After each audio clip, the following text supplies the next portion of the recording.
I am a professor of practice at the School of Global Affairs and Public Policy at the American University in Cairo. And on behalf of the university and the School of Global Affairs, it's a pleasure to welcome you to attend this evening's discussion.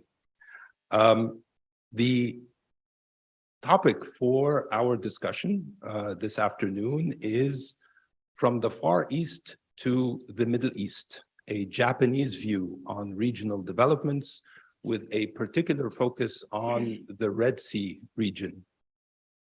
We are very pleased to have the opportunity to organize this event with the Embassy of Japan.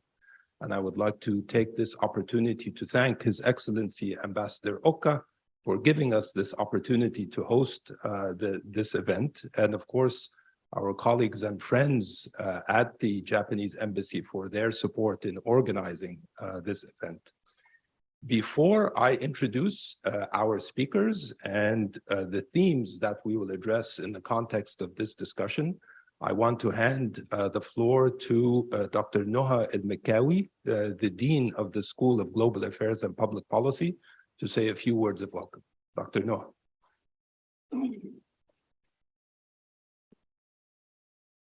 Thank you, Karim. Good evening, everyone here with us in the room, and good evening to those who are joining us also online. This is an incredibly important occasion for a number of reasons. First, it's our first event at the School of Global Affairs and Public Policy in the new year 2023. Happy New Year to everyone here and online. Let's hope that it will be a year that is kinder to us than the years that had preceded it. The second reason why this is an important event is that it marks a fruitful cooperation with the Japanese Embassy, and we do like to thank the Embassy and Mr. Ambassador for making this happen.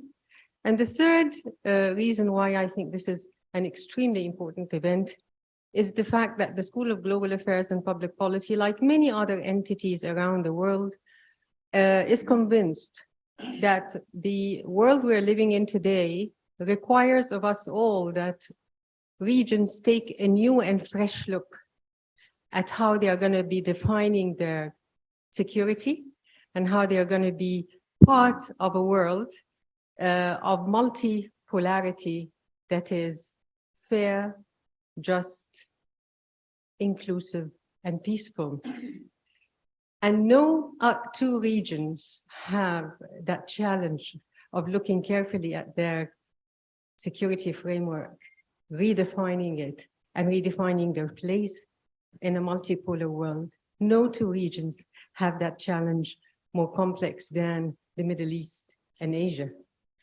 And that gives me great pleasure to be with you here in this room today, to listen to a distinguished thinker on such issues.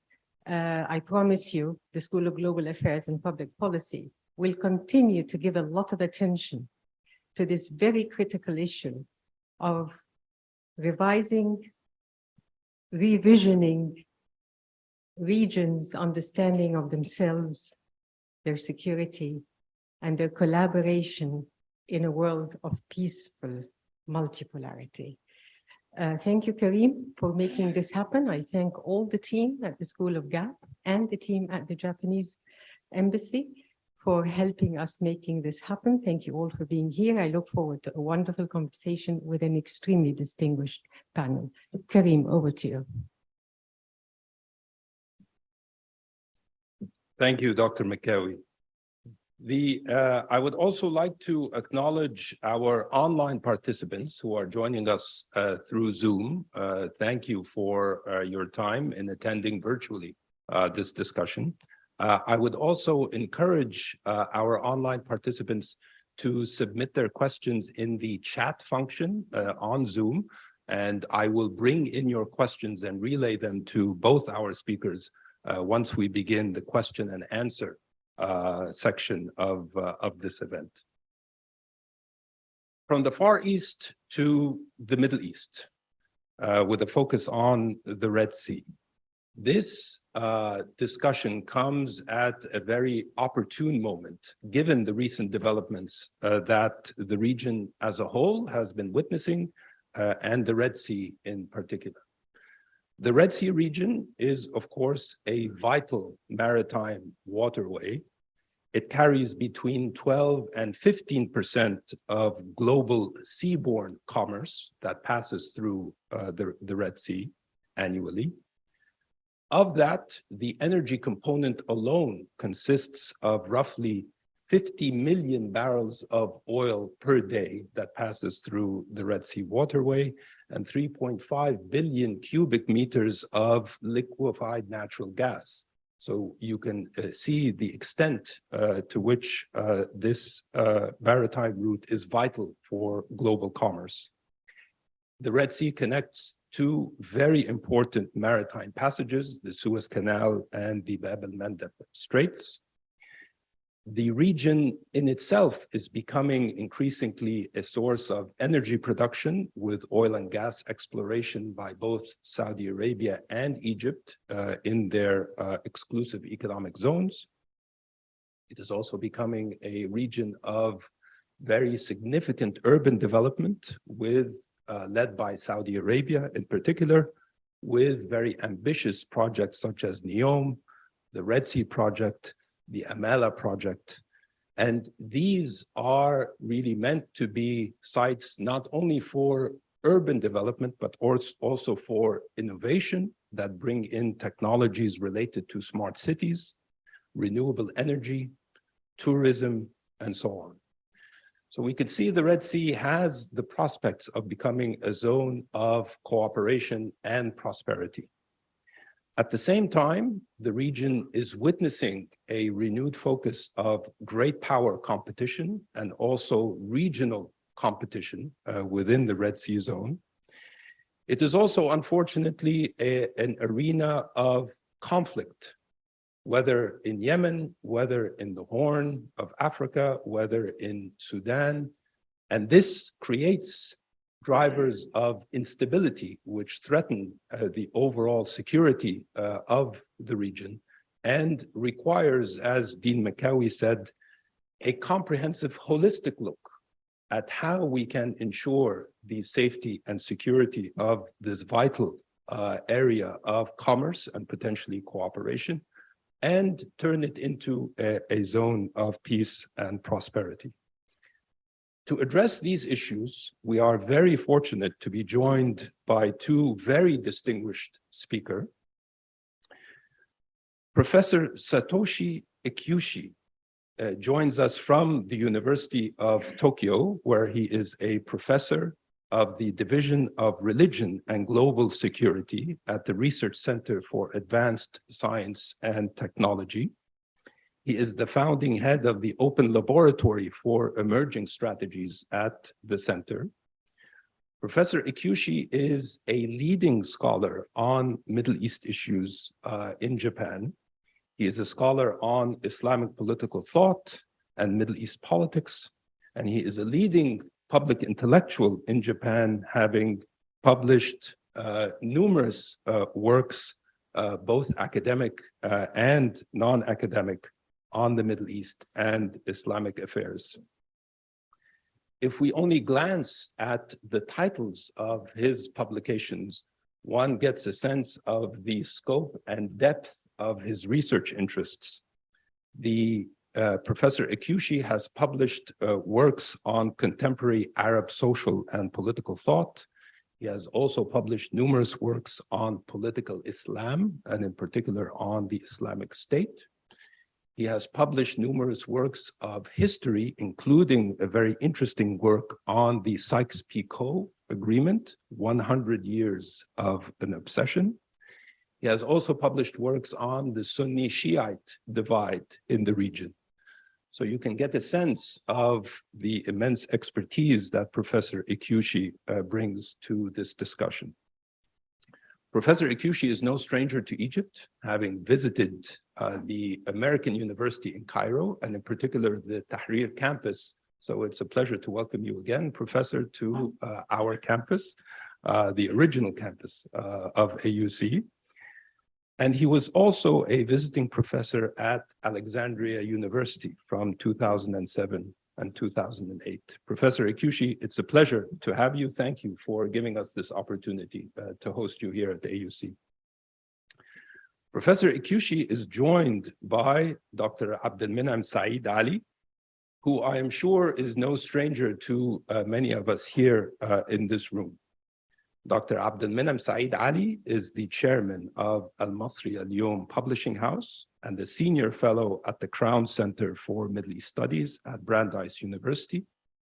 Dr. Abdelminam was previously the chairman of the Al-Ahram newspaper and publishing house between 2009 and 2011, and director of the Al-Ahram Center for Political and Strategic Studies between 1994 and 2009, the Al-Ahram Center being, of course, Egypt's premier think tank for political and strategic issues. Professor Abdelminam is a prolific writer and opinion maker on issues of regional politics and regional security, and I could think of no better interlocutor to engage on this subject with Professor Ikushi than Dr. Abdelminam. Dr. Abdelminam, thank you for joining us for this afternoon's discussion. Allow me to begin by inviting both speakers to give their presentations on this topic. And I would very much hope that this will open the floor for what I think will be a very interesting and interactive and engaging discussion. I will take the moderator's prerogative to pose maybe 1 or 2 rounds of questions to our speakers after they deliver their presentations. And then we will open it up to the floor, including, of course, starting with our distinguished guests to give their intervention. Professor Ikushi, if I can invite you to the podium.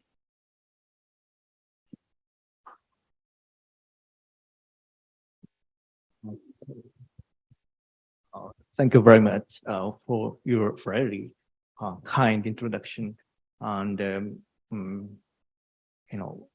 I'm really, really excited, honored to be here literally, because when I first came to Egypt, or first came to any foreign country than outside of Japan, it was that destination was Egypt. And on arrival, of course, I took a hotel in around the Tahrir Square, and one of my, of course, first destination as an undergrad student to visit was this campus of American University in Cairo. At that time, of course, this campus was the main campus, and also this place was the center of gravity of a very lively discussions among Egyptian and Arab intellectuals, as well as many experts who were gathering there at that time. So after my, I learned a lot about this region, the Middle East, and also Arab culture, Arab history, Arab politics, its civilization, and also about Islam. So I learned everything from Egypt and Cairo and this place. So I'm really excited here. But when at that time I was trying hard to attain Arabic language, and Amr Musa, at the time there was a very famous song, and I'm really, really, happy, or in a way embarrassed to talk to you and talk to Mr. Amr Musa in front of me. So that's a very rare opportunity what life brings to me. So just let me introduce myself again. And recently I've been, as Professor Hagag very kindly, extensively, and introduced, of course, in the past 2 decades was the decades of war on terror and religious extremism. So I was preoccupied by this topic and in the past 2 decades, and I have published so many in Japanese, mainly in Japanese, on this topic to engage Japanese audience on this and feed them, the information analysis about this important phenomenon in the past 2 decades. But since several years ago, I feel we are in the next stage. In the next stage, Middle East is no longer epicenter of the global crisis, relatively thinking.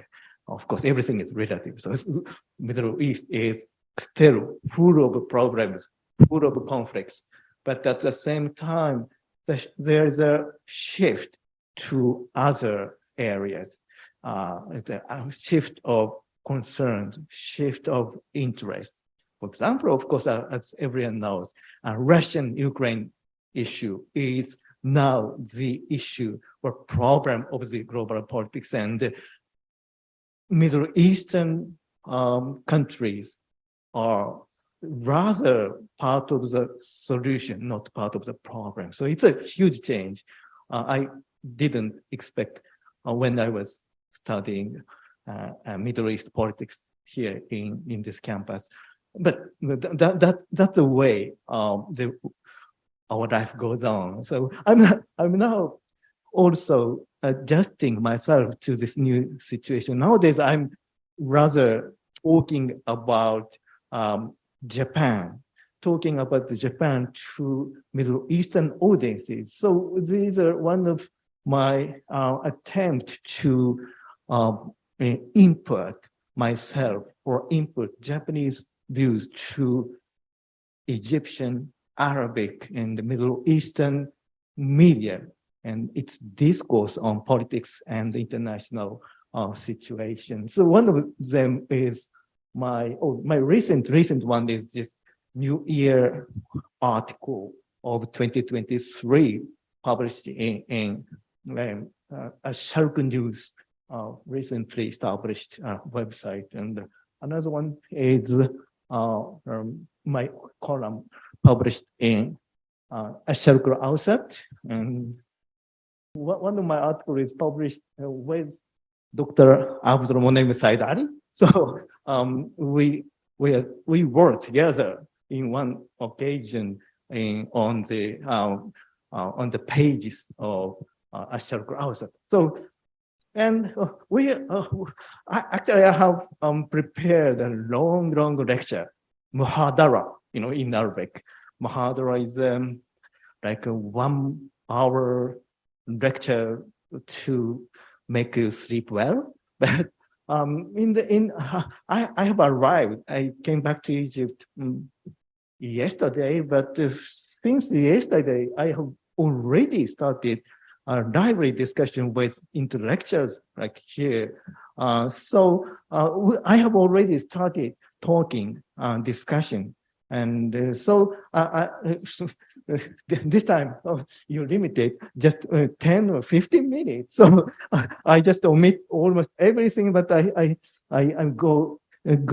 curtail just small number of points. So I finish very quickly to give way to the next talk by Dr. Abdul Monem Said, and also the discussion follows, and really like to continue on this discussion.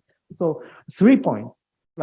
One is Japan's, it's all my personal opinion, independent opinion, that it doesn't necessarily reflect governmental opinion, but I try to convince my colleagues in Japan in my advocacy of new kind of thinking, new kind of policies regarding Japan's relationship with the Middle East. So one first point is about our new way of relating ourselves, Japanese, to this region, particularly Egypt. Another point is the recent new policy or global policy of Japan. It is called Free and Open Indo-Pacific Vision. Nowadays, Indo-Pacific is the common buzzword of diplomacy, and but it originally came from the former Prime Minister Shinzo Abe, who was assassinated just 6 months ago, July 8th. The Japanese way of presenting and proposing Indo-Pacific vision, not necessarily a concrete policy or structure, but vision, and that's what I want to impress you. So the third point is about the Red Sea, where we converge. Okay. So the first point is about the new kind of partnership, which I believe Japan should to propose to the actors in this region. Of course, Japan and particularly Egypt, the most populous and the most influential country in the Arab world and also in Northern Africa. Japan had, as you know, Japan has been connecting firm ties for a long time as bilateral relations and mutual cooperation and also developmental aid. We have a long history of cooperation, but in my view, we have to upgrade this kind of long-standing bilateral relations into something more regional and possibly global in the global context. So in another way, we can cooperate in contending with struggling contending with common global issues together. So this kind of new relationship is for us still a challenge. We are too much used to this very cordial bilateral relations, and sometimes we are too much easier in the taking, dictation from superpowers like the United States. But nowadays, United States involvement, United States presence is receding in this part of the world. So, but the important point is, even though Japan is a strong partner, strong ally in the Asia Pacific with the United States, Japan's policy to the Middle East is not always identical with the United States. So even if Middle East is less important now for the United States, it's still, and it's more important for Japan. So even if there's a strong sense of receding US influence in this region, we must, Japanese must complement this with further approach to the Middle East.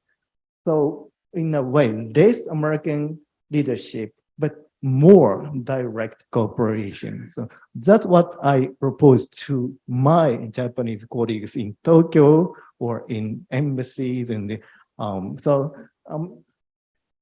by doing it, the important point is bridging the G7 format and G20.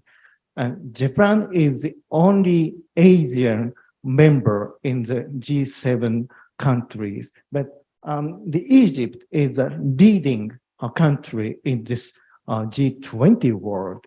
And Japan is also part of it, but Japan has not been very good at acting as part of the G20. But that's the challenge Japan have to, faced with.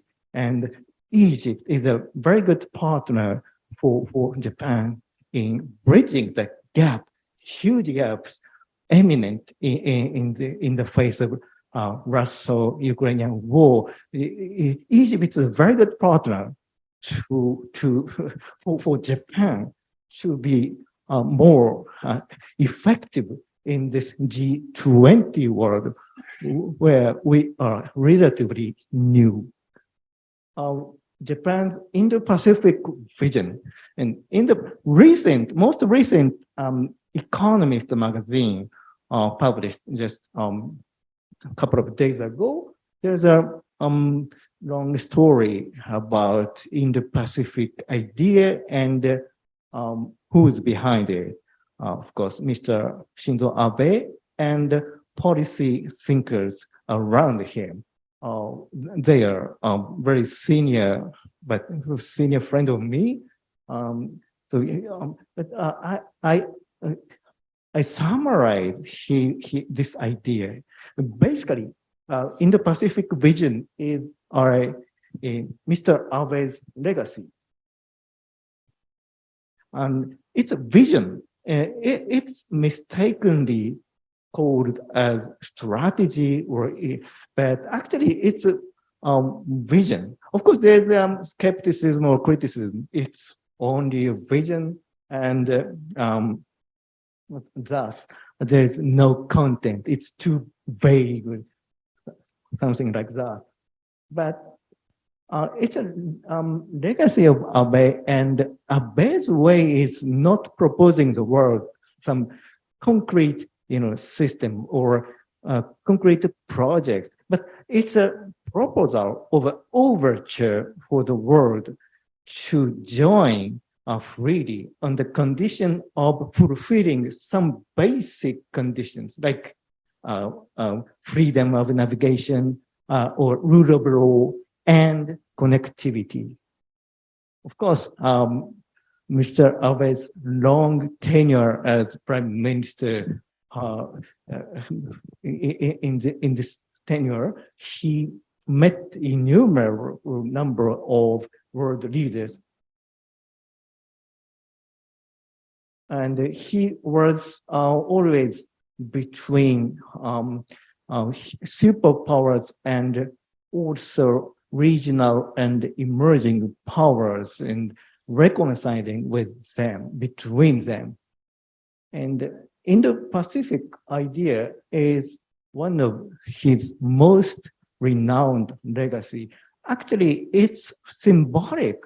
This was announced in not in Tokyo, but and not in Singapore.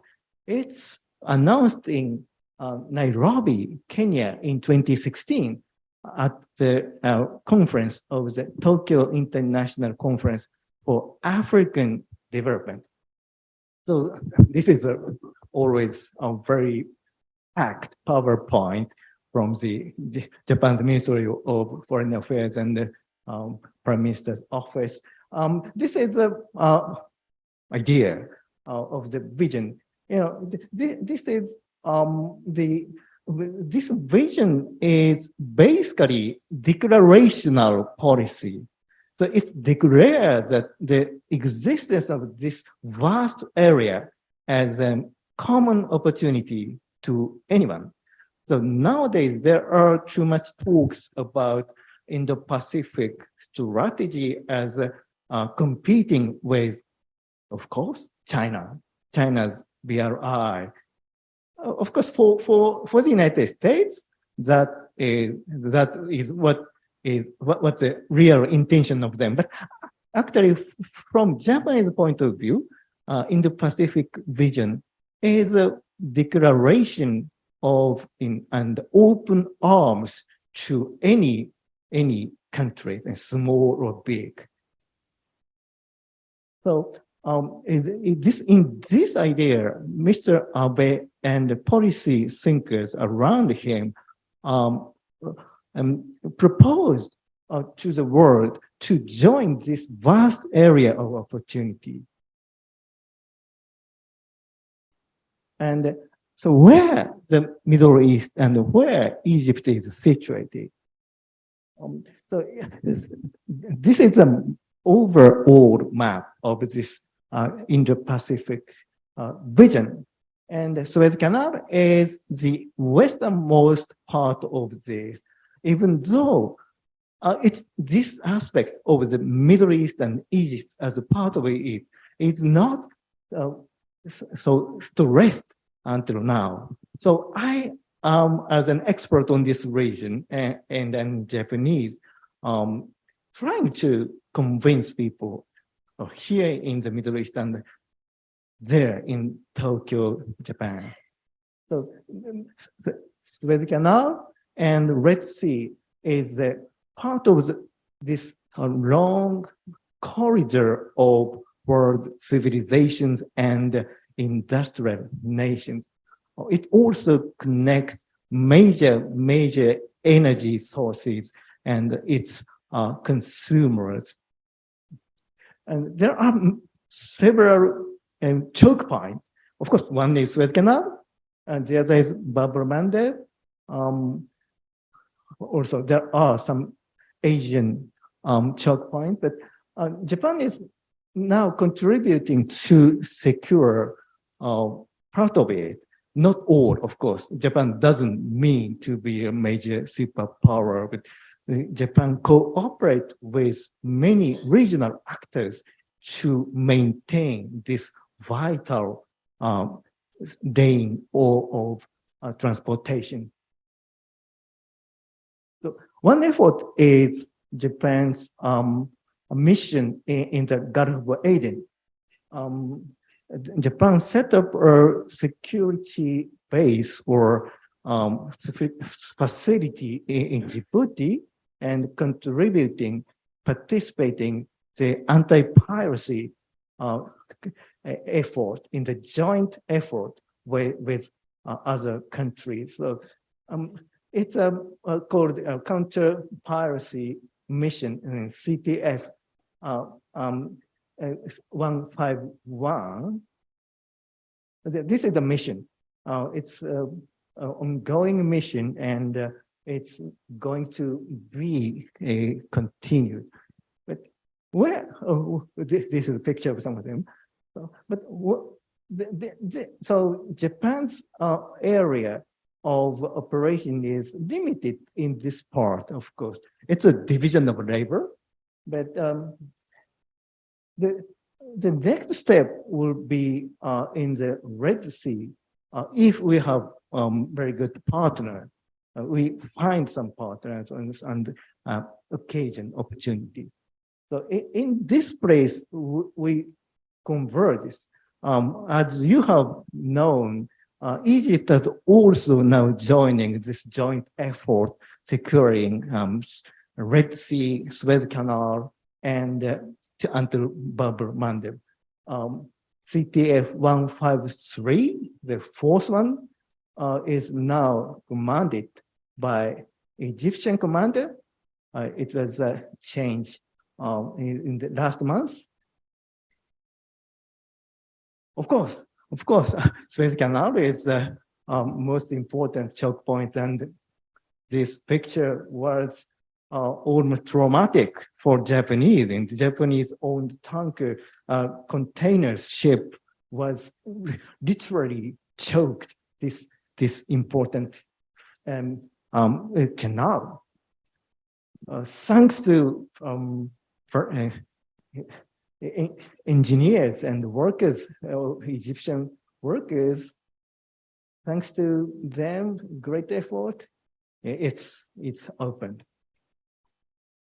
And actually, I heard there's another one, not evergreen, but ever glory almost choked Suez Canal today. But that was also solved by the genius Egyptian engineers, workers. So I just thank you and congratulate you for this great mission. So my tentative conclusion is we are now converging in this area of Japan from the east and Egypt from the west, northwest. Egypt has been turning to Africa after the Arab Spring.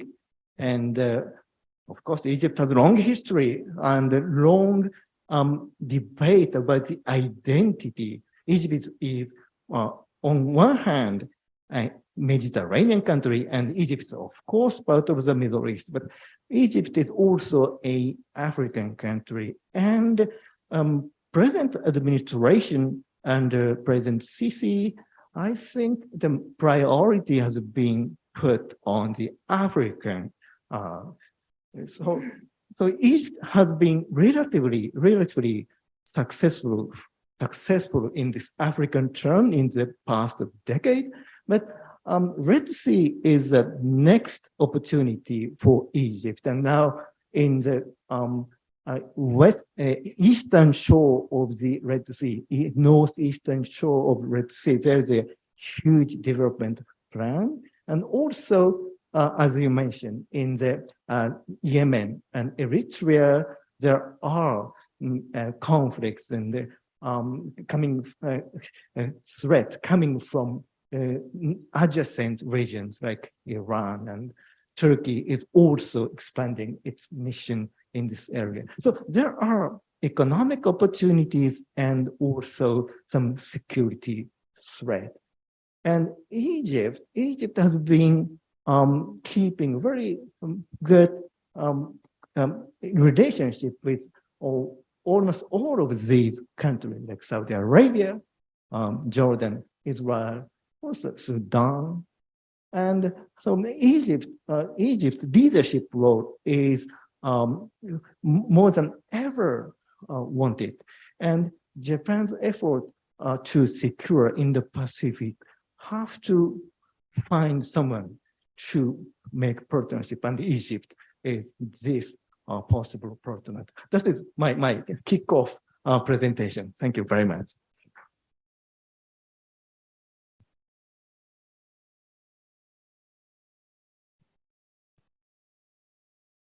Professor Kyushi, thank you for what I thought was a very insightful overview of the place of the Red Sea region in Japan's emerging global strategy.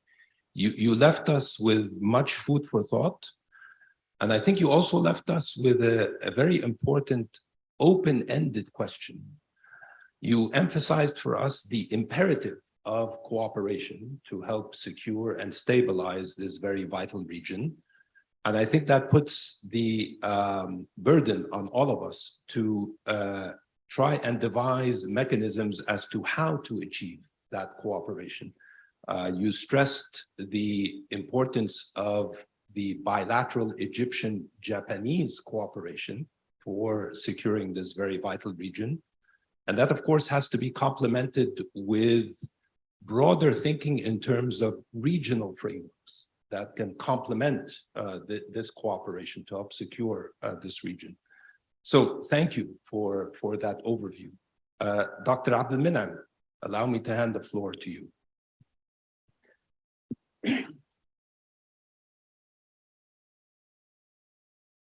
Thank you very much, Karim. Thank you very much, Professor Noah. Thank you, everyone here, that you are left a lot of things to come to hear us. And I'm glad to be sharing not only a page in the newspaper with Kyushi, but to be in the same panel with him. I must say that I am now in the third stage of making in my mind what I'm going to say. You know, the first one, when Karim told me, you have to, to talk and respond to what Kyushi will say. And then I started, working on my notes. And then ambassador of Japan invited us to dinner last night. So started talking about million things. And here we have another package of talking. And today, he put Kiyoshi, an idea, put me back to school when he studied international relations. And we have this conflict of theories between maritime politics and land-based politics. People were thinking about, the British and as a maritime power and the French and the Russians are land-based powers. So I'm back here and in front of Amr Musa, I just came to my mind that we have a saying, you can say an opinion why Malik is in town and Malik is in the room. So, I wonder what Malik will say of our age, our times. He will say, what a crazy world, must be settled by crazies as well. I mean, we have a serious problem in understanding where we are right now. And I must say that Malik will find it difficult to comprehend the amount of change that took place, the evolution that took place, the change on human race, where we arrived right now, and where we arrived here in Cairo and in the Middle East. I mean, that's my point. My point is started that the environment is into a turning point that we cannot even fathom or we cannot even describe and put a definition. In my lifetime, which is not small, I have witnessed a number of changes. I was born after the Second World War. The world was completely changed upside down. And I lived the rise of the Cold War and the end of the Cold War. And finally, after the end of the Cold War, we are in another ravishing of the international system that we never probably, people who worked on the subject, can be able to define it right now. And I'm asked now to define it in one way or another.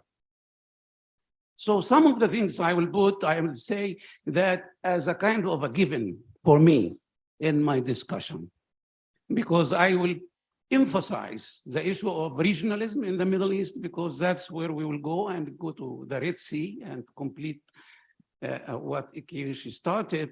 But in the meantime, my givens on this moment is inspired or motivated by the Russian-Ukrainian war. I mean, that is a big event of our present time, which is, it came out after a process of revisionism coming out of China and coming out from Russia to revise the system or the global system that really came up after the end of the Cold War. Some people, and I heard at the beginning a sentence from Professor Noah that, that the word of multilateralism will be probably, that is the word we will, a multipolar world will be much more hospitable to humanity than the bipolar or the unipolar of the American post-Cold War system. I will question that, not on the basis of what I like or I don't like. I guess we are coming and, get used to it. We are coming into another bipolar world, but this time between the United States and China. That's probably will need another, but that's my given in which I will move, to the Middle East. I mean, that's my what I'm asked to do. And the Middle East point of departure is the Arab Spring. I mean, the nearest turnover from the 50s, where, national liberation movements, military revolutions and coups and whatever, you got the post-Second World War world, the end of monarchies in the region, and the changing into socialists so after that. But I will say that Arab Spring was a turning point. As all turning points in any region, it is usually, as they say, it establishes something and uncover a lot of things. So we have to know what's uncovered and what is established. What's uncovered actually is that people can make a revolution now. I mean, the change in technologies made it possible for a bunch of youth that they come here very nearby to Tahrir Square and change Egypt and change the Middle East. I know we were preceded by another one in Tunisia and after that in Yemen and other places. But we also, although we know that the technology is there to do a revolution, but we know that a revolution cannot succeed without having an idea of what the hell people are going to do after the revolution overthrew the regime. There was nothing. There was zero ideas came out from Tahrir Square, except they want Hosni Mubarak to be out. I mean, that was the only concrete idea. There was talk about freedom, bread, and so forth. But that's what revolutions for, is to put slogans. But slogans really in substance, when we came into the first constitution after the revolution, it was something very reactionary, extremely reactionary, creating from Egypt another Iran in the region. So we have anyway something that didn't happen before, in which not only the countries that was obvious, like Tunisia, like Egypt, Syria, Yemen, what have you, there was in Morocco, there was in Jordan, there was in Saudi Arabia, there was in Kuwait, in Bahrain. The forces of the GCC got to get into Bahrain to change the situation on the ground. So we have a beginning of something that's unusual, starting from the idea of a revolution, but the response of the revolution was the following. One, that the youth is there using the technology as never before. I mean, everywhere I have a problem with our government people and people who are wiser than me, that always that they are emphasizing what is in the social media. It became not only the authority and the people and the land that makes the state, there is something hidden there, explosive, and sometimes with strange opinions, but it's there. I mean, just click into TV and you will find what has been said today at the Facebook or so forth. Millions of people, stars, something, third dimension of the state that was created. And then that's one response. The response of the youth, they stayed home and kept clicking their computers or their iPhones. The second one, and that was the uncovered, how much deep we are in big trouble by Islamicists in different ways. And the Muslim brothers were completely ready to lead the revolutions in Egypt, in Tunisia, and in Syria, in Yemen, they were ready with money, organization. I mean, I don't have the time to tell you what really happened in Tahrir Square during that period from the Muslim brothers, with the innocent youth are talking about bread and social justice and integrity they were talking about. But there was a serious organization that took the country to an election. And while the youth was here in Mahmoud Street, trying to make the revolution reach the Interior Ministry and burn it, I mean, the others were going to the ballots, they won the elections, and we have, another situation. But it was not only the Muslim brothers. There was the extremes of the extremists coming from all kinds of ISIS, Qaeda, and others, and with them, violence, terrorism, discrimination against Christian, against women, against the West, against a lot of things. That was deep thing. So it took us a very serious experience taking place until we got into what I will call it a reform trend in the region. And ideas, in fact, the year 2015 was a time mark in the history of the region when a number of changes started to take place. In leadership, And I will say in Saudi Arabia, in Egypt, in Tunisia, people started to look at the whole thing in a different way. I mean, there was a price of the Arab Spring started to show up, and the program of reform started to take place. If reform, and people who study political philosophy know there is conservatism and there is, of course, progress on the other side, and in the middle there is something called reform. Reformers are dealing with what's possible, not with what's imaginable. They deal with an idea of a steady progress in the societies. So here we have this beginning of a change in the Middle East that took in a number of countries, that each one performed it in a different way.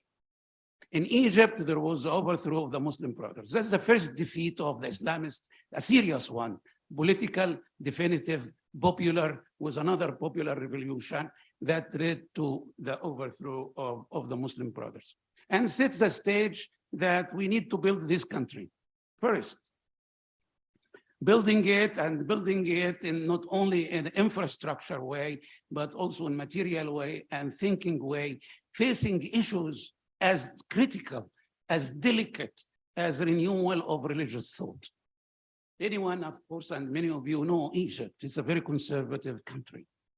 It's a country that touches with religion.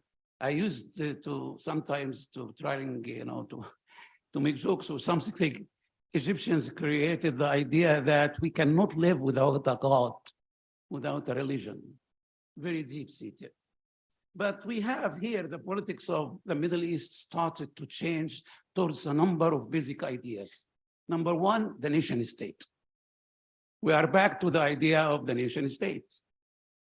Number two, that you cannot move in the world without really strengthening your material power, whether it is political or it is military or even soft power.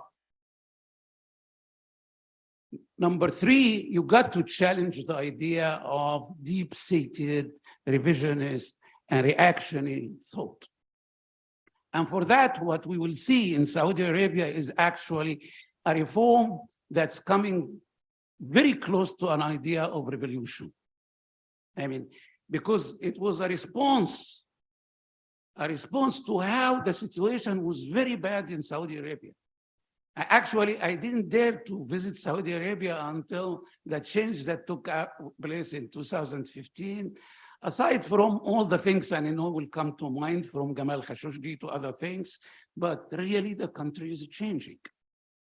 Jordan is changing, Morocco is changing, Egypt is changing. I know we are in difficult times in many ways, but the worst thing that happened to any country is to be ossified. So that was the first one. The first thing we have, that we cannot be ossified anymore. We got to move forward. We will make mistakes and we'll try to correct them.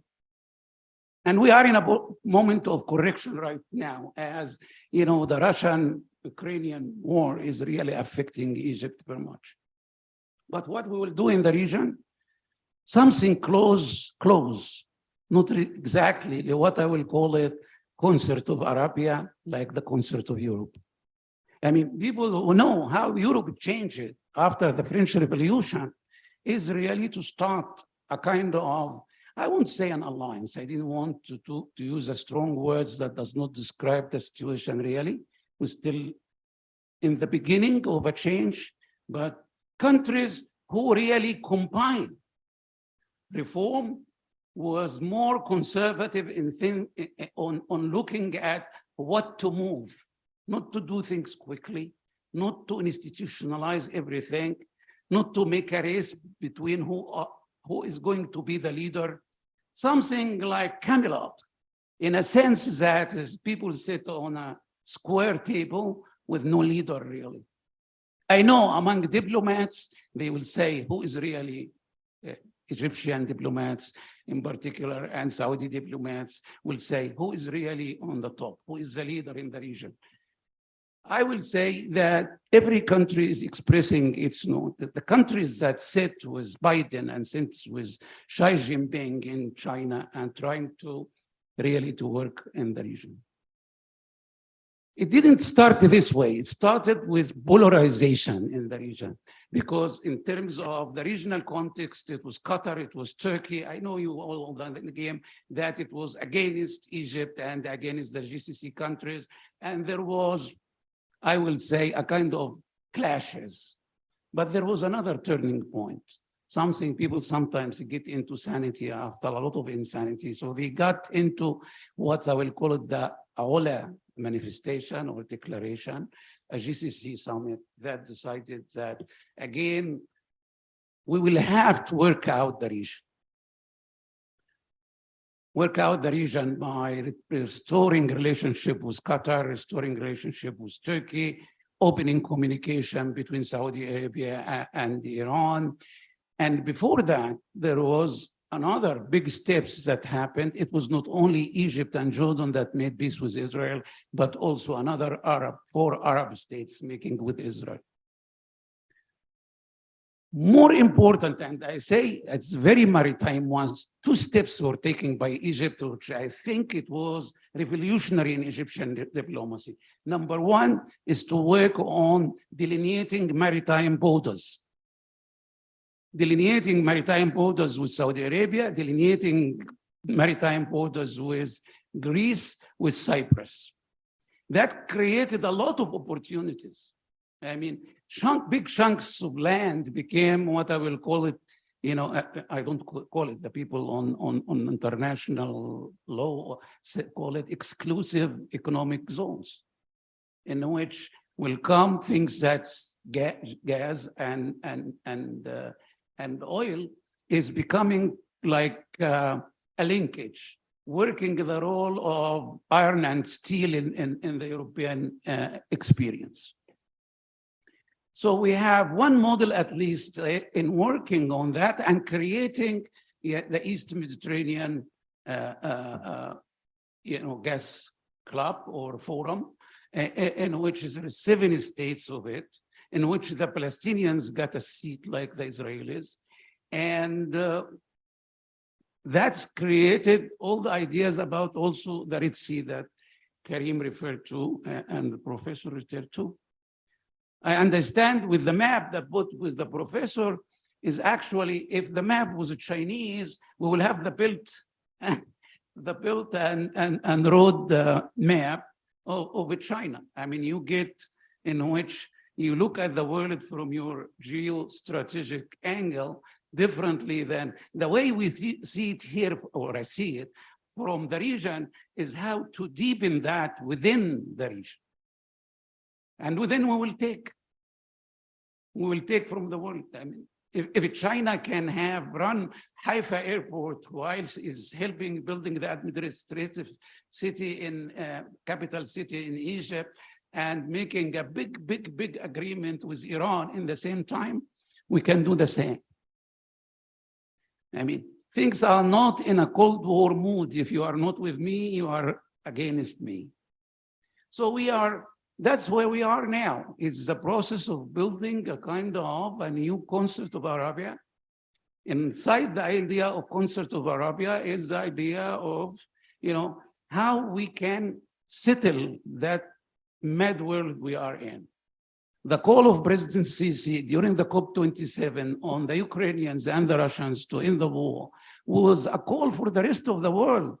We were discussing yesterday over dinner that what happened, scares me, there is no one single initiative trying to end that bloody war so far. So the end result is everybody is arming. Anyone who studied international relations, studied the First World War, the Second World War, as the time is different, besides equal times until now, is actually the same thing. Germany, of all countries, $100 billion for its armed forces. Japan is, again, talking about defenses that it's capable of dealing with external threats. And so we are getting into a world that's, despite that not seen enough of cooperative moves except on maps. Actually, they are getting ready for the coming confrontation, which is bad. And that creates a reason more here for new regionalism in the region. If I give advice, new regionalism in the region shouldn't have any institution, at the beginning at least, at the next 10 years. The next 10 years, you cannot start, once you make an institution, who will lead it? Who will be, you know, I heard complaints today in another occasion about Gulf countries who really want to lead every summit to, you know, to be on the head of the table, inviting the people. Other people would get worried immediately. While our worries could be how to complete all the, you know, the project for 2030 in Egypt, 2030 in Saudi Arabia, 2035 in Kuwait, 2045 in Oman, whatever the plans of reforms inside every country got to spill out again on the faces of making a new regionalism in the region that's calmer, that can reach a kind of regional security. Can you deal with Israel from a completely different balance of power and balance of ideas and balance of innovation? Thank you very much.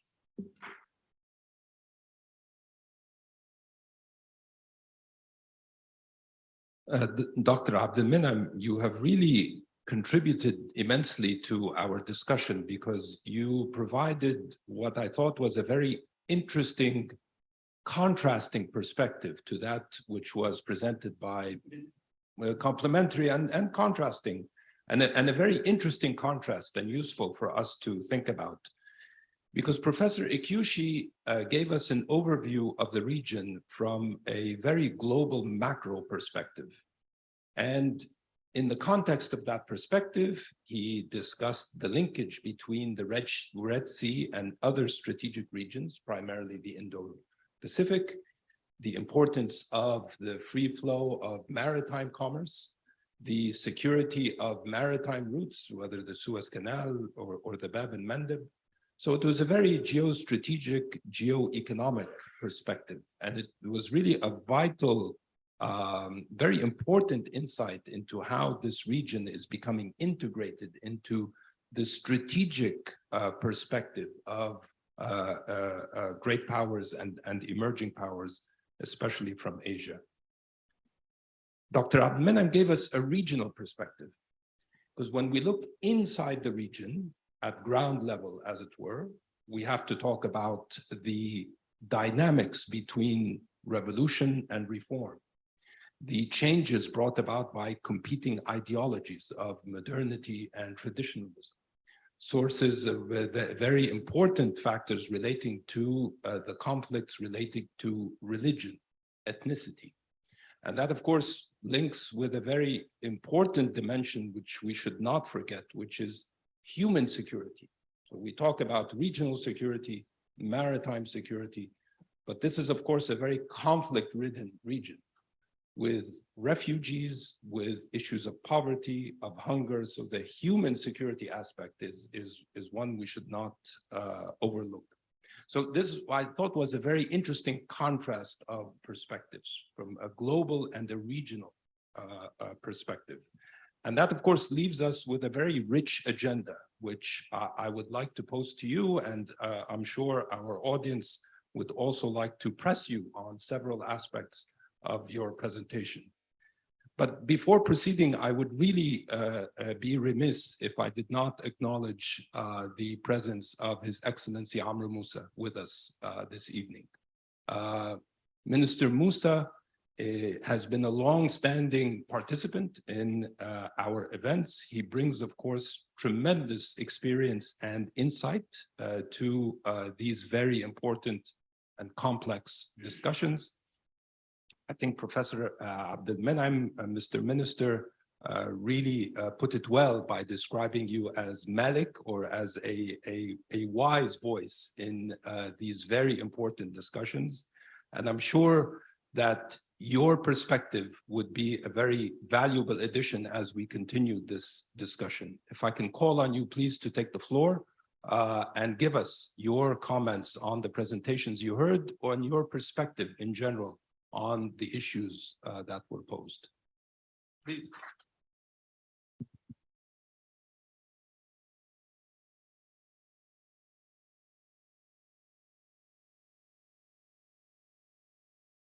Thank you very much. Let me first thank the Dean of the School of Global Affairs and Public Policy for the invitation she addressed to me to join you in this afternoon discussing the new relationship, strategic relationship between Japan and this region. And I wish to thank Karim for making it easier for me to come and offering the place of the first commentator, the first participant to ask some questions. I'm not a member of the panel, therefore I have to be brief. I listened carefully to the interventions of our two speakers at the comments of Karim. Karim was right in telling our dear professor and colleague, Professor Satoshi, gave us a food for thought. Food for thought. Then after the intervention of Dr. Abdul Said, he made it a full meal to think of and to discuss. First, I consider this move by Japan as a new strategic move. Japan is a latecomer to this arena where the old colonial powers still struggle to maintain their influence, that is France and Britain. The superpower, the United States, is still hesitating between pivot Asia and remaining in order to deal with the problems, dangerous problems, especially with the presence of Russia, with the Chinese new propositions. And I believe that Japan was missing in the game. Even India has a lot of influence, a lot of interaction, a lot of presence through thousands of workers in the Gulf and through the very active policy of investment in the Arab world, in the Gulf area, here in Egypt and beyond. So, welcome to the arena, my dear professor. But this arena, as has been explained by Dr. Abdul Said, is not an easy one. We have so many problems. We are moving forward, but problems are there, and in a very strange way. In my opinion, as a citizen of this country, that we lost a lot of opportunities because of the absence of good governance in the whole region. Here in Egypt, since 70 years or more, we suffer from that.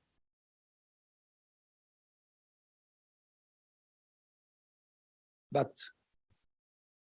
we feel that we are moving, perhaps slowly, but we are moving in the right direction to rebuild the country, to rebuild the region. But you will find that some powers are going in the opposite direction. Many of us are moving towards tomorrow, and the only democracy in the region, as they love to say, that's Israel, is moving in the opposite direction. which means that what you see of policies of normalization are not going to move with the same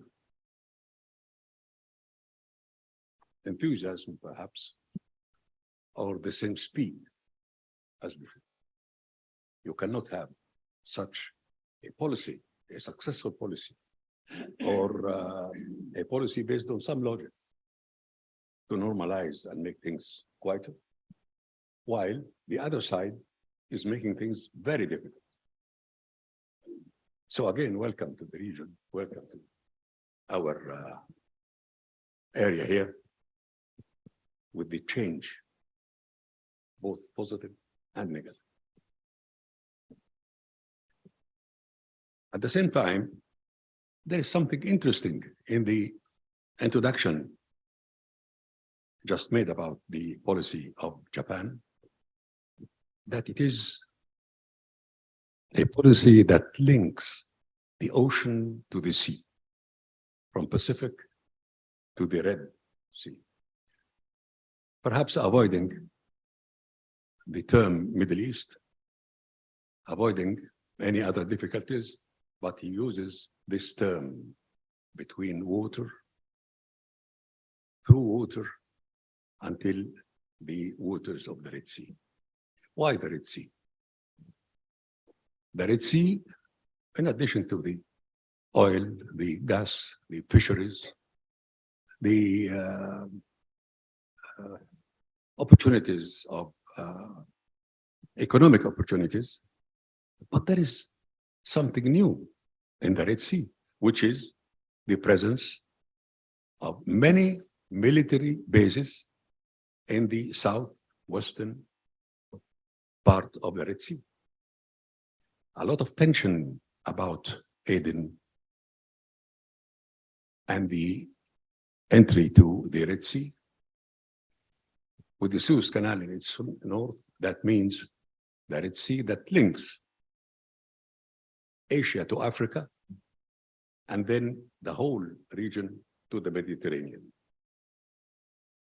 But what is the idea? For example, when China wanted to make its presence, it announced a major line of policy called the Belt and Road, with a lot of investments and a lot of talks about policies, coordination, win-win proposition, which is the motto that has been promoted by China, win-win proposition, which rang some bells in the minds of the people of this region. Because the previous one, with all the colonial powers and others too, that it is, we are here to defend our interests, regardless of the interests of the people of the region. China came with a different approach. It's a win-win proposition. We cannot now judge the policy how it is, but this is how China moved. So my question would be, what is the concept? What is the flag that you are going to raise? We are all following with a lot of interest and even contributing to it. That is, what kind of a new international system, and also what kind of new regional system. We are part of it, definitely. The Middle East as a central point, central region, where all big powers, their interests and their policies and their confrontations and their follies, we live with in this region, we hope. In fact, shouldn't say I really believe that Japan is a positive power, and Japan has a lot to offer in terms of positive, objective, and win-win policy, win-win line of partnership. It's not a question of what you are going to do in Egypt or in Jordan or in the Gulf, but we are talking about the new vision about the world. And now Japan and Germany, both of them, are proposing very strongly, saying that we are here. And Japan has a lot to do in the Pacific. Germany has a lot to do in Europe, Eastern Europe, and Eurasia, and the rest. So is India.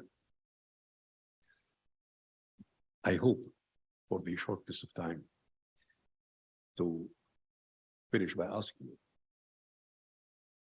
talk to us about the concept, the political concept, and what do you think? How can you help this region reach the shores of peace and of positive life? How can you help with all those contradictions? Thank you very much.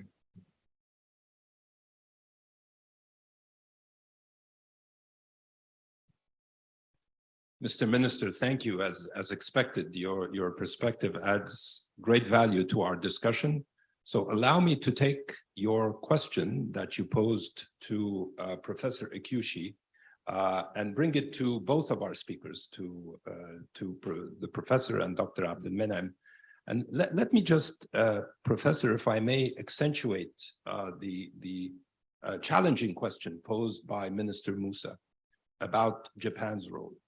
The minister welcomed Japan to this emerging arena of great power competition, this new phase of great power and regional competition in our region. And I think in contrast to what we have seen in terms of the role of other great powers in the region, we've seen these powers take a very interventionist role in the region, whether direct military intervention, as the case of Russia and Syria. The United States, of course, has had a long-standing historic presence in the security and politics of the Middle East. Even China, the way the minister characterized China's role as one of win-win, which is correct, of course, but still highly interventionist in terms of investments, in terms of acquisitions of strategic port facilities, in terms of technology development and technology transfer. In contrast, we see Japan taking, I don't want to say a passive role, but a role that emphasizes development assistance cooperation. I mean, Japan is a long-standing development partner to countries in the region. The emphasis on international law as the basis for resolving disputes and conflicts. But we have not seen a very, let's say, activist Japanese role in regional conflicts. In these emerging questions and dynamics that Dr. Abdelmenem posed for us that are really convulsing our region. So if I can take the challenge to you, Professor, that the minister posed, and then take it, the question to Professor Abdelmenem. You mentioned the very significant impact of the Ukraine conflict in our region. And that is a reminder of how the region is still highly vulnerable to the effects of great power competition. And I think we are reminded in this discussion how Asia is playing an increasingly important role in our region. And of course, we have a very significant Asian power represented by Japan in this discussion. When we look to Japan and Asia specifically, what do we ask of these Asian powers who are taking a more activist interest in our region to help us address the challenges that you mentioned? Professor Ikushi. Thank you. Okay, it's working. Thank you very much for your more, making it more, precise and pointed way. So what the question posed to me, to us Japanese, I think, yes, the minister, Amr Musa, asked me, what's the concept of Indo-Pacific, and of course, I have many metaphorical way to explain Japanese way. Do you know, Aikido? One of the martial arts, Japan is created, and Aikido, compared with other, Western way or martial arts, boxing, something. Aikido is using not only your own power, but contender's power. So together, that's the way, Aikido style is the Japanese way. So in this Indo-Pacific concept, we don't really mean, or we can't dominate others. We try to make both powers into the same direction. In this way, there's no, you mentioned about Chinese way to convincing, to convince you, we are in a win-win situation. Actually, there is no winners or losers in the Indo-Pacific idea, because it's a coordinating idea declare and call anyone to join in the similar direction. In this way, there's no winners, no losers, and there's more smooth way, more heightened connectivity and the smooth way of moving. In this way, prosperity is attained. So there's, if there's added value in this prosperity, Japan does not, own it. Japan does not claim its intellectual property rights. In the Pacific, as the London economist mentioned, it's now it's a buzzword, but Prime Minister Abe himself, after his announcement, and so many world leaders, like American, starting from Mr. Trump to, German, French, and ASEAN leaders, and even in the couple of weeks ago, even South Korean leaders took up this word, this concept. And there's no claim of, Japanese intellectual property rights. So we don't, ask any, profits from it. One of my surprise when I was studying Arabic 20 years ago, more than 20 years ago, was Sudoku Arabi. Sudok is a Japanese creation, but the creator never claimed international intellectual property right. That's why Sudok is proliferated everywhere in the world. Like karaoke, people laugh at it and enjoy it. Karaoke, actually, it's of course it's Japanese culture, Japanese, creation, but the creator himself didn't claim it. That's why it's proliferated all over the world. People enjoy. There's a huge added value to our life by Sudoku, like karaoke. So that's the way we are, selling this idea. We are actually not selling, just giving and offering. So that's the way. So we are not excluding China in the Pacific. China is welcome if they accept a very basic common idea, common values, common rules. So that's a very simple way. And also, well, actually, with Japanese, we don't reject or resist BRI, because ports are ports. Cities are cities. Infrastructures are common. So if we have not only Japanese but anyone else, if we have equal access to the infrastructure supposed to be built by Chinese help, it's okay, it's great. So that's the way Japanese is coordinating this vast area of this of a common interest. So, I think that is first part, first part of my presentation, my proposition of this idea. So thank you very much. Thank you. This is a question.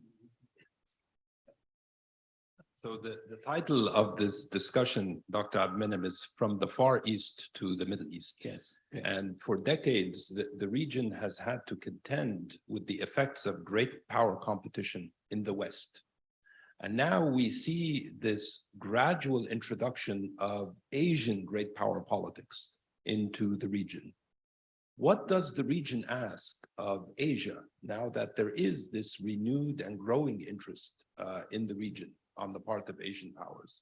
Thank you, Kareem. I really, I'm glad that I asked you this, that you put in my mind that sometimes we are forgetting that the world is getting very small. So technically, rationally, Asia should be here.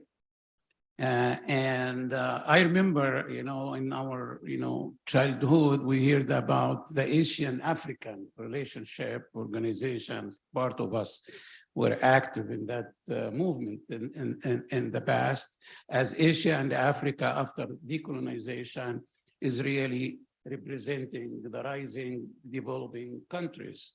So that's a welcome attitude. The issue is where that should be done in an era that some of the factors that we are really in Egypt and the rest of the Middle East cannot control. And from what I hear from our Japanese friends, that they are telling us the same, that they are not in control of the big game. Although, I am not very much familiar of Japanese politics, but I'm sure that there are conservative people over there who see that the return of power to Japan is really probably can be essential. I'm not sure that sometimes we get, and that's something I know a lot of people will differ with me about the merits of the democratic world. I don't trust it. I don't trust it, particularly in great powers when you have a country like the United States as big as it is. And I owe the United States a lot. I've been educated there. I learned a lot of them from there and still do. However, as a politician, when I deal with, you look at George Bush's son, and after that, Barack Obama, and after that, Donald Trump, and after that, Joseph Biden, you have not 4 people representing a consensus. They are radically different. I mean, the belief in George Bush period was that the 21st century is an American century. And that's, in a way, imperial way of talking about it. And many of us who faced and debated the new cons at the time was the idea that the 21st century is, we thought it is global century. That is the one when the humanity will prepare things differently. And then Barack Obama will come and say, the United States is overextended. So we will, take our, forces and go back. And then it comes another president who say, why we are there in the first place? He has heavy doubts about Japan, about the Gulf countries, about NATO. And then President Biden come and say, the world is classified between Democrats and authoritarians. I mean, aside, I basically say most countries that are authoritarians are technocratic countries. They realize that in their transition, in development, evolution, they need a space of time for technocrats to take more role in making projects they couldn't do while they are debating everything every day without no outcome. So here, the United States, when you start building something into Indo-Pacific kind of alliance, then vibration of this will start taking its, about this butterfly that make a move in China, but you find it here in the Suez. That is happening. I mean, if we are Asia and Africa together, then what you do there is not very far away. Neither the thing nor the thing in coming from the Atlantic in the same, because the world is getting very small. And even when we go out now, that's the clash that we have, the real clash of civilization is now between the identity politics and geopolitics. Geopolitics are telling us, turn to geoeconomics and start, making cooperation. And here I will say what Japan can do. I will say what Japan can do for the world and what Japan can do for us here. I will say Japan can do that. It got to be a power in a sense of its own experience. There is no country in the world that took, the horrors of war to its maximum like Japan. And that should not be left to somebody will tell, you guys use the nuclear war. Putin is really all the time saying that about the United States. I mean, that's not a ploy. That's related to people who die and cities that are destructed. So what we have here, that Japan could be active with its own experience. I know that politicians work differently than we do, but I will say that getting into a sequence of alliances might get us into a point of pre-First World War world. I know all historical analogies are got a lot of deficits. It's just to make my point clear. Before the First World War, it was a race of alliances, counter alliances, arms race. I am seeing that everywhere. Even in the dynamics of the war that we have today, Putin started with his army, then he got 300,000, and now he's getting 500,000. He is really going to try to sweep Ukraine. And the counterattack will happen. Bradley, you don't make tanks actually to firepower. Tanks are there to cross borders. That's what they are made for. So Bradley is going to Ukraine. Imagine the escalatory fight that we are facing right now is really, I see it from many gatherings like this, underestimated. Probably I am inhabited by history, but I feel the current situation for me, is horrifying because we are not ready. We are not ready yet to be in a world in which will be, a crushing situation. I hope I am not exaggerating. However, regarding Egypt, Japan, we owe here. We are doing the right thing in Egypt. My example is the Egyptian-Japanese university that we were talking about, Mr. Ambassador. Really a good experience between the Egyptian government and Japan government.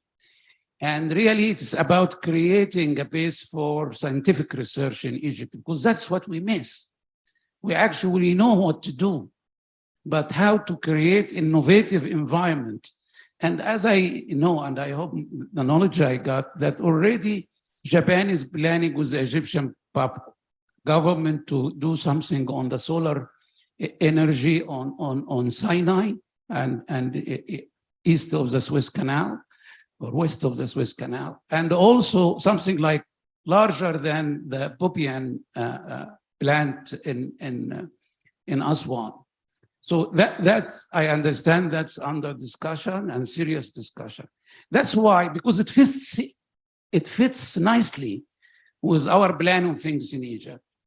Egypt, in the moment, started to know that there is something, and the Arab world, those countries of the Concert of Europe, know that there is something called wealth. We used to distribute poverty, how to distribute and manage poverty. But wealth means that we don't have sand, we have silicon. We don't have sun, we have solar energy. Now, in that time, in this moment of technologies that developed luckily by the West and by Japan and by China, if it was shared, under sharing by countries in the Middle East, I think not only the world will be much better, but our intentions as we're trying to calm the region. We shouldn't forget, we have a civil war still in Syria, another one in Yemen, we have a tense situation in Libya, and we have the Horn of Africa. We have all the things that we know. But at this moment, I believe there is a seed of reform that can be developed and built upon. And from seeing Japanese colleagues at the Japanese university, I see them be understanding Egypt, in a sense, where to put their input, what they put their discipline. And there is a lot to learn from you, but also there is a lot of here. Well, we are a region of big messages. Sometimes it was religion, sometimes it was liberation movements, but today is under the word of progress. Thank you both. We have about 40 minutes left until we conclude this event. I would very much like to invite our participants to pose their questions. Not only the participants with us in the room, but also our online participants. And in the interest of time, I will take rounds of questions to make sure that we get as many in as possible. So if I could ask our ushers, please, to hand the microphones to the participants as I call on them. This gentleman here, followed by the gentleman next to him, and then the gentleman in the back.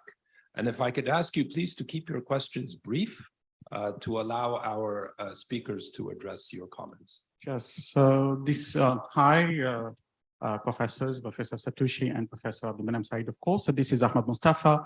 I'm a director of Asia Center for Studies and Translation. I'm very profound scientist in Asian affairs as well. First, I'm going to start from a local problem, economic problem in Japan itself, because right now you have the elderly age and range is getting higher in Japan. And according to the statements of Shinzo Abe, God bless him, he said it is a big problem because the next years it will be difficult economically because the revenues concerning taxation and things like that will be like 50% of what we are paying for the elder people. Concerning that statement, how could you, for example, support the enough budget for this initiative that you are marketing for concerning this Indo-Pacific? This is a very important questions for the Japanese professor like your good selves on the stage, because comparing to the Build and Vote initiative, as far as I know, is a very well-made initiative with figures, with agendas, cultural agenda, economic agenda, summits, things like that, and it started several years before. What will be the future? What are the figures here presented from your side for this? Also, I have another questions. If you wanted to build such roads, especially with the, if you want to build, relations with the Middle East or Africa or countries like Egypt and things like that, if I make a comparison between you and China in terms of the scholarships presented for students and scholars and things like that, China until 2019, according to the latest statistic, presented about 70,000 scholarship in terms of undergraduate and postgraduate for students from Africa and a lot of things, and also for the Arab countries. Figures is still very few, and a lot of people started, and even from Japan, because I have a Japanese cousin over there and a lot of Arab friends and Japanese friends. Some people said that also there is a problem of maybe the ignorance or the racism from the Japanese side to our region and the people and the ethnicity from our regions. This is also need to be reformed, especially in the future. Thanks a lot. Thank you. That's an important question about the resources Japan is intending to devote to its new role in the region. Yes, to this gentleman, if you could please ask your question. Good afternoon. My name is Mohammed Sabrin. I'm an Egyptian writer, and I used to be former Bureau of Chief Al Ahram in South Africa, and also I worked in United Arab Emirates. So actually, I'm going to give you a message. I'm not a diplomat, not a professor, but I'm a writer. First of all, China is actually giving a better deal. they are not thinking, about the American description or formula, which is destruction, war, and the eye of, military and security things. And if you are noticing, the Americans and also the French are actually moving back in Chad, Niger, whatsoever. So the Chinese formula, take it from me, is better and it's more convincing to the ordinary and also to the government. And the manifestation of the American promise or the American experience is actually right now is Ukraine. By the end of the day, Ukraine are going to lose lands, sovereignty, resources, and is not going to be part of NATO, is not going to be accepted in European Union. So you are going to ask, why is this crazy thing? This lead us to our situation. Egypt experienced war, but chose peace. And nowadays, choosing building. And what Mr. Abdullah is telling you, prosperity. And if you notice the relationship between even countries, they kept struggling, but they kept the economic and trade growing, even during the last or the climax tension between the regional. So my question directly to you, my friend, a former ambassador of South Korea, when I told him, you don't do any landmark here in Egypt. The Japanese did, Abu Rish Hospital, the Grand Museum, and so on. He said, and it is very convincing answer. He said, we built Samsung, which is exporting from Egypt $1 billion US. So what we need is big investment, jobs, and a good partnership. Are you ready? This is my question. Thank you. Thank you very much. The gentleman in the back, please. Okay, thank you very much indeed. My question to Professor Ikiwishi, frankly, you hit the nail on the head, but what about the conflict between Japan and Russia from a side and the conflict between it and China from the other side, especially at last, Japan is starting to reconstruction or rearming its forces. Thank you very much indeed. Thank you. Professor Ikiwishi, these questions were directed at you, but Professor Abdelminam, if you would like also to weigh in with your comments. Professor Ikiwishi. And, actually, I expected these kind of, questions. It's very common in the Middle East that, how can I say, that outsiders compete for this prize that the Middle East. And actually, but I have re-emphasized again and again, well, Japan is not intend to dominate or own anything. It's a very analogical and metaphorically, it's great. And as you mentioned, China built a road. How long road Japan will build? This kind of question is always posed by everyone from people in this region. But actually, Japan is not building roads. You are building roads, and but imagine if which one is better, roads, yes, you can take as long as you like or China like to give you, roads. But if there's no traffic light, what happened? What happened? You see everywhere in this world. Yeah. But the important thing is we need some basic rules.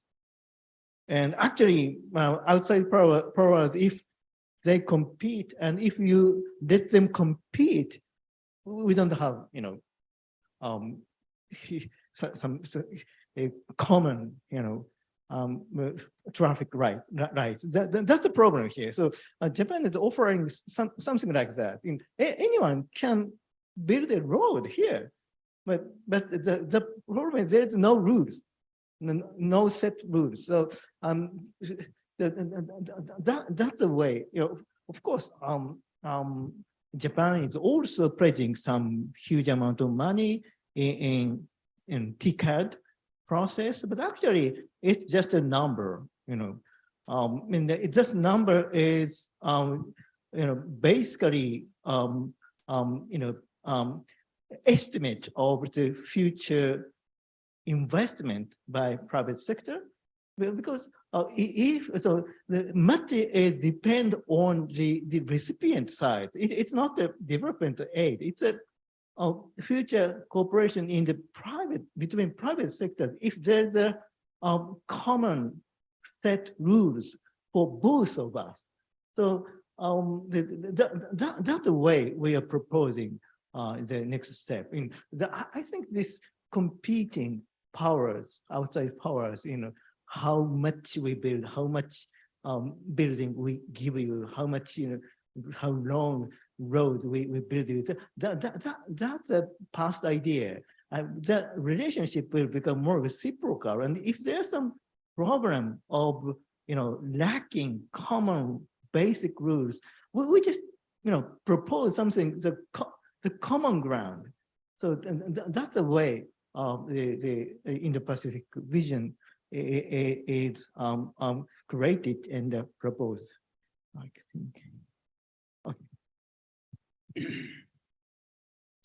Well, I just, the whole discussion reminded me was my meeting with Prime Minister Hamatoya back in 2010 in Tokyo. And of course, I have the same Egyptian feeling. If you want to tease the Japanese, bring China in. So I started, trying to get the Prime Minister. I thought, Prime Minister, yesterday there was the news that China is now #2 economic power in the world. That was 2010. And surpassing Japan, which was then became third. And he was, cool enough, and you told me that's natural. We are 1 billion people, 400 billion, and they are larger than us. So their GDP should be this way. And I really learned the lesson not to do it again. And if I meet with a Japanese, I'll apologize for trying to tease their prime minister. But I will say here in Egypt, that's my message to us in dealing with the other world. Japan is one of the countries that we can benefit from, learn from in their own way. And I see their own way never really was bad for Egypt. Whether others are making more construction projects or not, that's our business to do. To find the resources, not to waste it, and do the things, and get the right technology for it. But we have to be grateful sometimes that, I see the Grand Egyptian Museum is a project of all times. There is nothing like it. It's not only the $1 billion that was paid by Japan into that building. When you decide you are making a museum for another country that's defining its own identity and its own history. It is the preservation of our, things that are scattered, putting them in one place. And actually, we complemented that. The whole area now is changing in a different way. It was slums, it was ashway yet. Now it's changing. So I will say, some of the things are symbolic.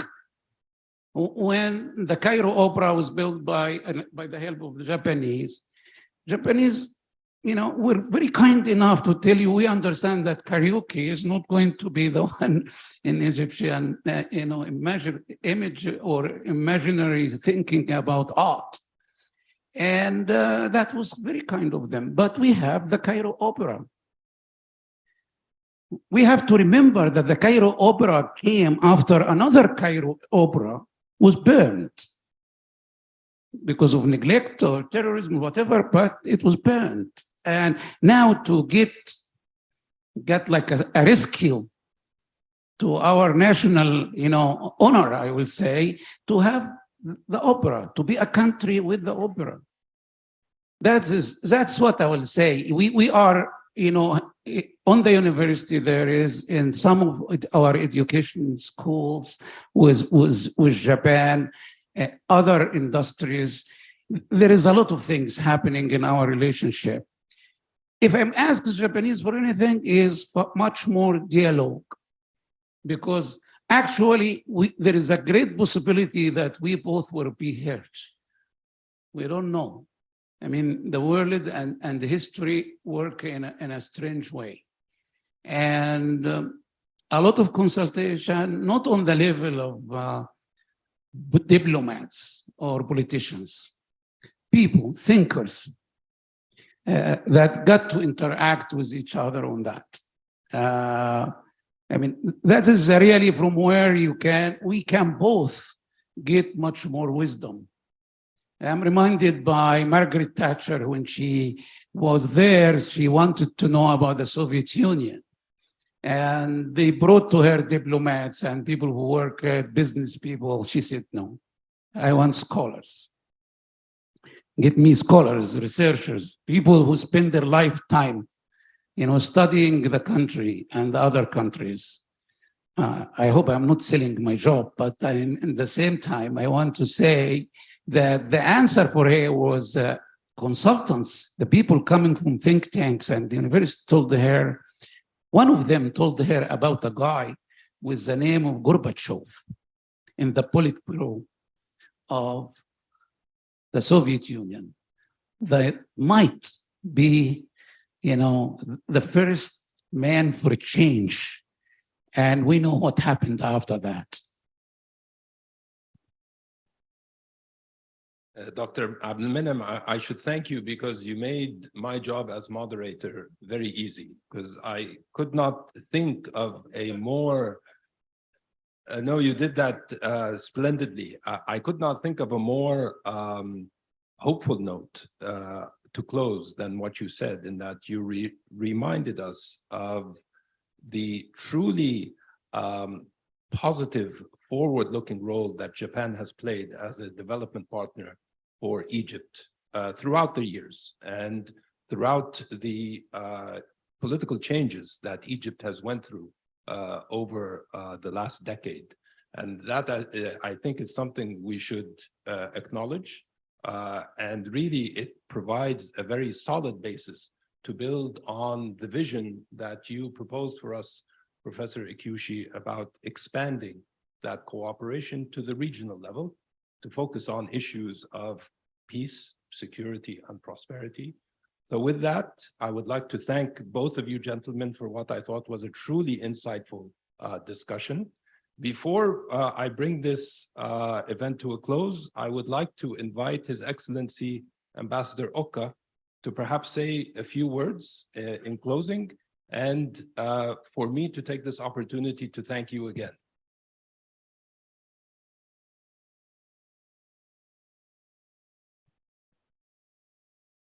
Well, thank you very much indeed, the Professor Mikawi and Professor Haggak for organizing these wonderful sessions.